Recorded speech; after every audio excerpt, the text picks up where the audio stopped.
Welcome to వేద home recipes. ఈరోజు మన ఛానల్లో పిల్లలకి ఎప్పుడూ ఒకేలా కాకుండా డిఫరెంట్గా ఇలా స్నాక్స్ చేసి పెట్టండి, చాలా ఇష్టంగా తింటారు.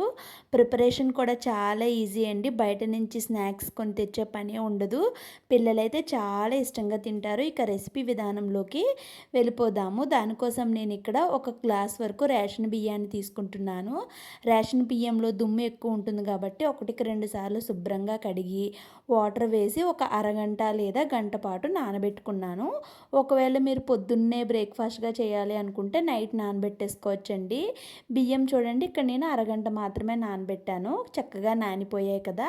ఇప్పుడు వాటర్ మొత్తం తీసేసి ఒక మిక్సీ జార్ తీసుకొని మిక్సీ జార్లోకి ఈ బియ్యం మొత్తాన్ని వేసేసుకున్నానండి. వేసుకొని కొంచెం వాటర్ వేసుకొని మూత పెట్టి మెత్తగా మిక్సీ చేసుకోవాలి. ఎక్కడ కూడా బియ్యం గింజలు అనేవి లేకుండా మెత్తగా మిక్సీ పట్టేసుకొని ఒక మిక్సింగ్ బౌల్ తీసుకొని బౌల్లోకి మనం మిక్సీ పట్టుకున్నటువంటి ఈ బియ్యం పేస్ట్ని అంతటిని కూడా యాడ్ చేసుకోవాలి.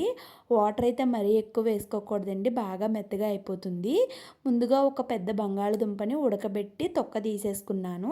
దాన్ని కొంచెం వాటర్ వేసుకొని దీన్ని కొంచెం టైం పడుతుందండి. ఎక్కువసేపు మిక్సీ పట్టుకుంటే మెత్తగా ప్యూరీ లాగా అయిపోవాలి. అలా అయిన దాన్ని కూడా ఈ బియ్యం పేస్ట్లోకి అయితే వేసేసుకున్నాను.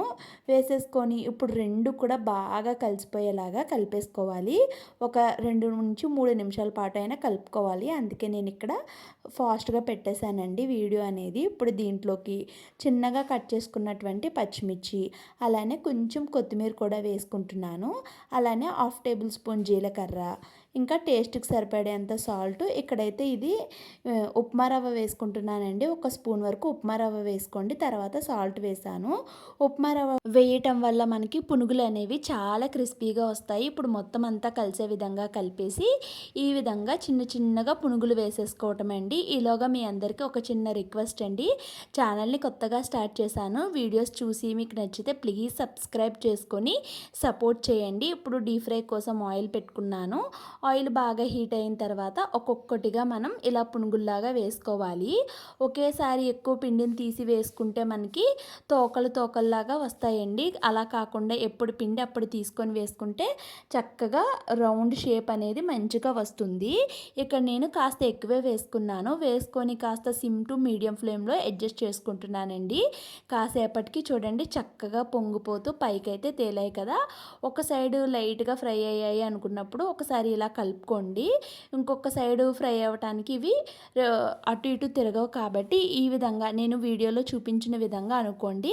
అప్పుడు మనకి రౌండ్గా మొత్తం అంతా కూడా ఒకే షేప్లో చక్కగా ఫ్రై అవుతుంది. ఈ విధంగా ఫ్రై అయిన దాన్ని ఇక ఆయిల్లో నుంచి అయితే తీసేసుకోవాలి. టేస్ట్ అయితే చాలా చాలా బాగుంటుందండి. అప్పటికప్పుడు చేసేసుకోవచ్చు. బియ్యం నానబెడితే పిల్లలకి స్కూల్ నుంచి వచ్చేటప్పటికి ఇలా స్నాక్స్ చేసి పెడితే ఇష్టంగా తింటారు. బయట స్నాక్స్ జోలికే పోరండి, చాలా ఇష్టంగా తింటారు.